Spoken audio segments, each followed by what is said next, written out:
Hello মামারা, সমাজে আমরা এই ধরনের পরিস্থিতি অনেক সময় দেখে থাকি যে সমাজের প্রত্যেকটি লোক বেশ ভালো, নিরপরাধ, বাট দুই একজন লোকের জন্য প্রত্যেককেই সাফার করতে হয়। এই ধরনেরই গভীর একটা কনসেপ্ট যেটা দর্শকদেরকে ইমোশনাল করে দিবে, সেরকম গল্প নিয়েই চরকিতে এসেছে লাইফলাইন ওয়েব ফিল্মটি। বিদ্যা সিনহা মিম অভিনীত এবং কাজী আসাদ পরিচালিত এই ওয়েব ফিল্মটি 21 তারিখে রিলিজ করা হয়েছে। এই ধরনের একটা গল্প নিয়ে যদি কথা না বলি তাহলে মনের ভিতরে একটা মিসিং অনুভূতি কাজ করে, কারণ বনলতা এক্সপ্রেসের পরে এত ইমোশনাল একটা গল্প বাংলাদেশে তৈরি হবে এটা আমি ভাবিনি। গল্পের প্লটটা এরকম ভাবে সামনের দিকে আগায় যে একটি মেয়ে যার নাম অনন্যা, ক্যারেক্টারটি প্লে করেছে বিদ্যা সিনহা মিম, সে হঠাৎই গ্রামে আসে এবং আকাশ নামের একজন ব্যক্তিকে খুঁজতে শুরু করে। এখন সে কেন খুঁজতেছে এই প্রশ্নটি এই ওয়েব ফিল্মে দেখানো হয়েছে। আর এই যাত্রায় তার সঙ্গী হিসেবে থাকে গ্রামের একজন বাইক রাইডার, যে ক্যারেক্টারটি প্লে করেছে রেজওয়ান পারভেজ।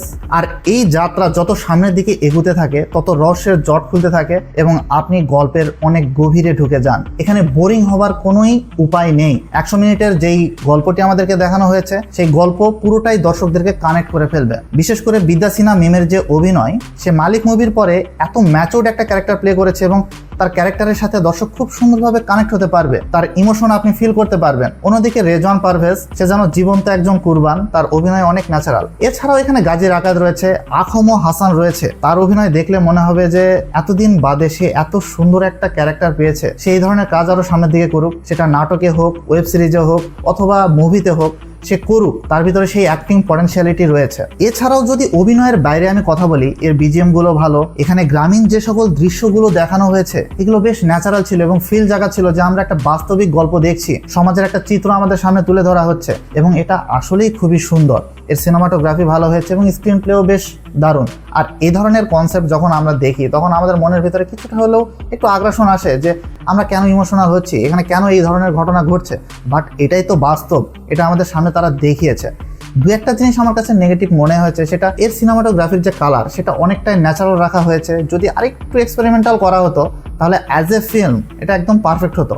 আর ইমোশনাল যে জায়গাগুলো আমার কাছে বেশ ভালো লেগেছে। লাস্টে একটা ক্লাইম্যাক্স সিন রয়েছে যেখানে আমাকে নাও একটা গান রয়েছে। এই গানের সময় অনেকেই রিলেটেড হবেন এবং অনেকের চোখে পানি চলে আসবে। এই জায়গাটি বাদেও দু একটি জায়গায় হয়তো ইমোশনাল সিন তারা রাখতে পারতো, সেটা এখানে মিসিং আমার কাছে মনে হয়েছে। এছাড়া এখানে তেমন কোনো নেগেটিভ পয়েন্ট নেই। এই গল্পটি বেশ ভালো, এর ক্লাইম্যাক্সও আপনার কাছে খুবই ভালো লাগবে। তো লাইফলাইন নামক এই ওয়েব ফিল্মটি একদিকে আমাদেরকে যেরকমটা বিনোদন দেবে, কেননা কখনো কমেডি, কখনো ইমোশনাল সিন, কখনো ড্রামাটিক ভাইব, সব মিলে এটা একটা পারফেক্ট ওয়েব ফিল্ম বলা চলে।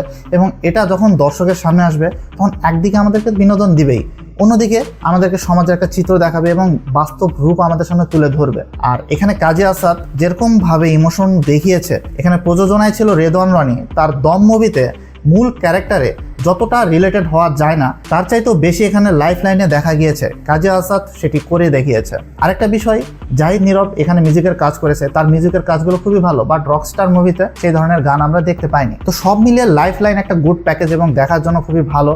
আপনার কাছে অবশ্যই ভালো লাগবে, আমার কাছে তো বেশ ভালো লেগেছে, তাই আমি একে রেটিং দিতে চাচ্ছি 4 আউট অফ 5। যারা এতক্ষণে দেখে ফেলেছো তাদের কাছে কেমন লেগেছে তা অবশ্যই জানাবে। আর যারা দেখোনি, একটা ড্রামা ওয়েব ফিল্ম অল্প এক্সপেকটেশনে দেখবে তাহলে অবশ্যই বেশি পাবে, সেই আশা রেখে আজকে বিদায় নিচ্ছি। যদি আমার এই ভিডিওটি ভালো লাগে তাহলে লাইক করবে, শেয়ার করবে আর চ্যানেলটিকে সাবস্ক্রাইব করে আমার সাথেই থাকবে। Good bye.